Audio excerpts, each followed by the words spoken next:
Buenos días, hermanos. Hoy es domingo 17 de enero del año 2021. Entramos ya en la última reflexión de los yo soy de Jesús. Hoy veremos yo soy el pan de vida.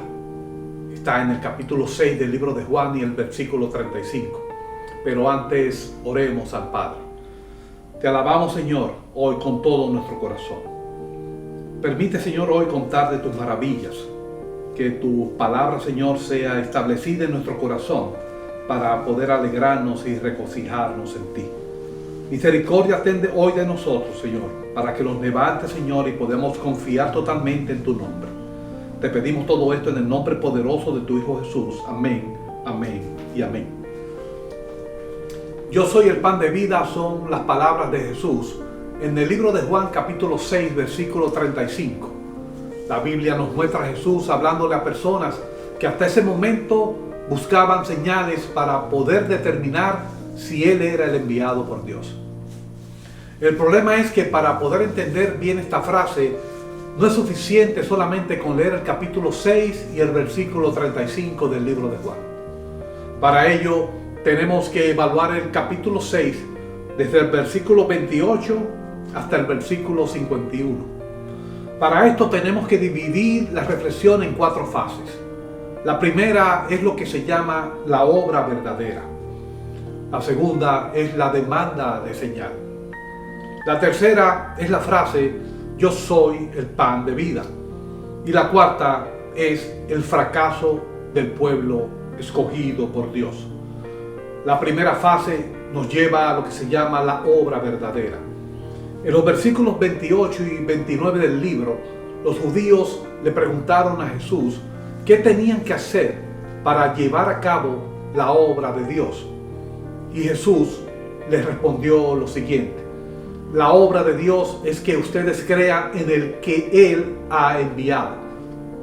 Sin embargo, los judíos pensaban en términos de buenas obras, en las cosas que podían realizar para poder ganar ese favor de Dios. Para ellos la humanidad se dividía en 3 clases de personas: los buenos, los malos y los del medio. Ellos le habían preguntado a Jesús en términos de obras. Esperaban que Jesús estableciera una lista de cosas. Sin embargo, Jesús les respondió de otra manera. La buena obra significaba en creer que Dios mismo estaba frente a ellos, encarnado, y que debían de creer en Él. Pero la historia fue otra. La piedra angular fue desechada y ellos tomaron el camino equivocado. Para el apóstol Pablo, la única obra que Dios espera del hombre es la fe. Y la fe es creer que Jesús es el Hijo de Dios. Y de esta manera poder establecer una nueva relación de confianza, sumisión y obediencia basada en el amor de Dios para con todos nosotros. Por ende, cuando Jesús nos muestra cómo es Dios, tenemos que ver esta visión en base al amor, a la santidad y a la sabiduría del Padre Celestial. La segunda fase es lo que se llama la demanda de alguna señal.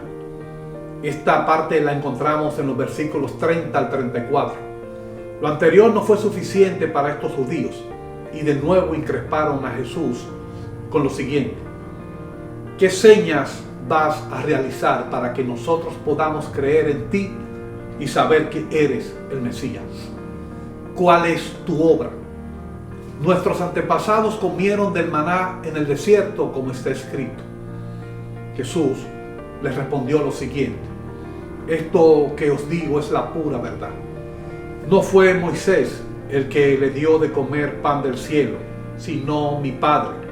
Él es el que da el verdadero pan del cielo. Ese pan de Dios es el que procede del cielo y es el que da vida al mundo. Y ellos respondieron lo siguiente: Señor, danos siempre ese pan. Para ellos, Jesús tenía que demostrarle que era en realidad el Mesías. No era suficiente con decir que lo era. Los rabinos creían que cuando viniera el Mesías se repetiría el milagro del maná, y este tendría que ser más grande y maravilloso que la obra cumbre de la vida de Moisés. Ellos no consideraban que el pan utilizado en la alimentación de los 5,000 era el pan de Dios, debido a que estos panes eran terrenales y se había multiplicado como pan terrenal. Jesús fue enfático. El maná que recibieron sus antepasados era solamente un símbolo. Ahora el juego ha cambiado. El pan de Dios que había descendido del cielo no es simplemente para la satisfacción física del hombre, sino que es la propia vida. Jesús presentaba firmemente sus credenciales y le establecería en los próximos versículos, de manera que no existiera duda de lo que él estaba manifestando. Y es aquí cuando declara: yo soy el pan de vida. Esto lo vemos en el versículo 35 del libro 6 de Juan. Esta es la tercera fase. El pan sostiene la vida, pero no solamente la vida física. Jesús se refería a la vida espiritual, a esa nueva relación de confianza y obediencia y al amor de Dios. Sin Jesús podemos existir, pero no vivir. El hambre de la situación humana termina cuando conocemos a Dios por medio de su Hijo. El alma inquieta encuentra reposo. El corazón hambriento encuentra satisfacción. Esta posibilidad de una nueva vida espiritual es gratuita y universal. Dios no se limita a proveer el propósito y la meta. Dios también moviliza tu corazón para que pueda encontrar las mismas. Sin embargo, la paradoja es que siempre encontraremos en algún momento corazones que rehúsan la invitación de Dios. Y son esos corazones lo único que podrían evitar el propósito de Dios en la humanidad. El llevarte a un puerto seguro, a un puerto donde no haya peligros, en donde podamos ver la grandeza y la gloria de Dios. Es la meta de Jesús para con nosotros. Cuando rehusamos comer ese pan de vida, nos privamos de lo más extraordinario y maravilloso que puede existir en esta tierra y en toda la eternidad. Termino la reflexión con la cuarta fase del mensaje. Los judíos siguieron murmurando de Jesús porque había dicho: yo soy el pan que ha descendido del cielo. Entre ellos comentaban, como si no supiéramos que este es Jesús, hijo de José, a cuyos padres conocemos. ¿Cómo es que nos viene ahora diciendo: yo he descendido del cielo? Jesús volvió y se reafirmó: yo soy el pan de vida. Vuestros padres comieron pan en el desierto y murieron. Este es el pan de vida del que se puede comer para no morir. Yo soy el pan de la vida que he descendido del cielo. El que coma de este pan vivirá para siempre. Los humanos tenemos un gran problema, y es que tenemos una escala de valores que para muchos no debe ser transgredida. Cuando las personas encontramos a alguien que no presente nuestras mismas actitudes, nuestras escalas y nuestras cualidades a nivel social, económico, la tendencia es rechazar su mensaje.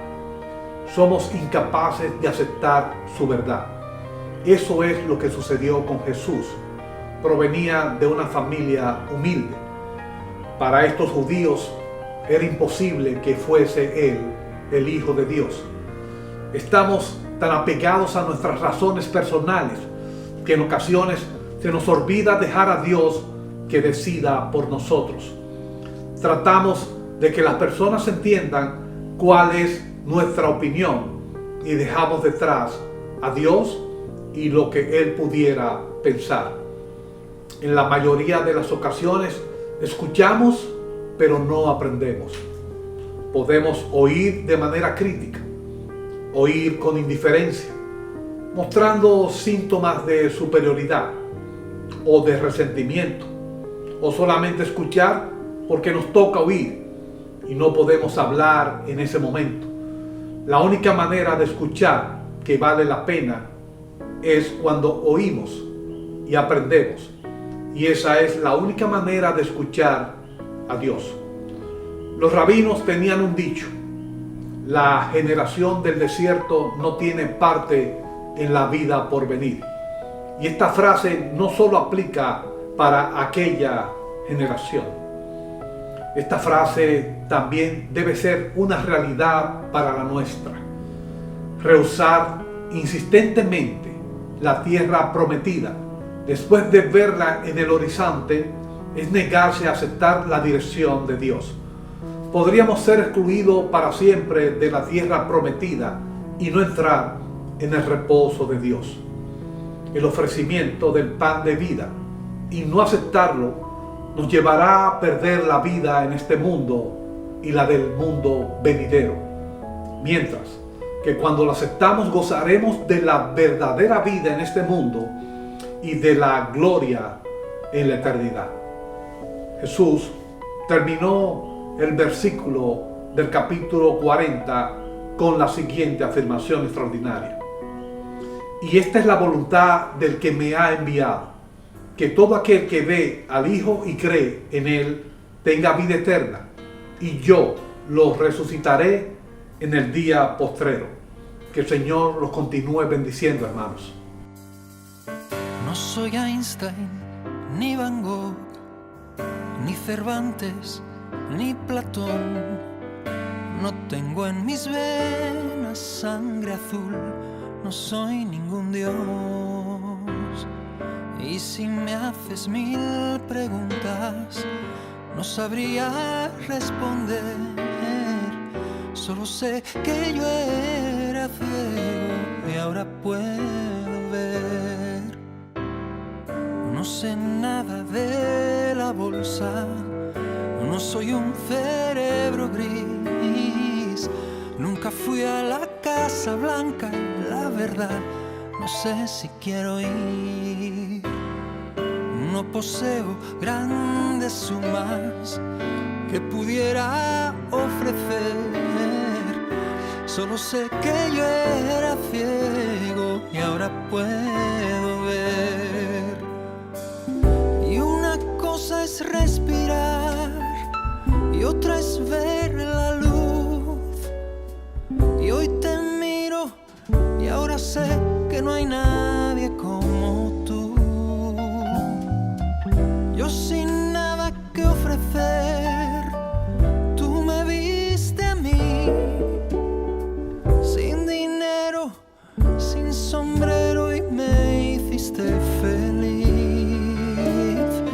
Y tu amor es un dilema que jamás descifraré. Solo sé que yo era ciego y ahora puedo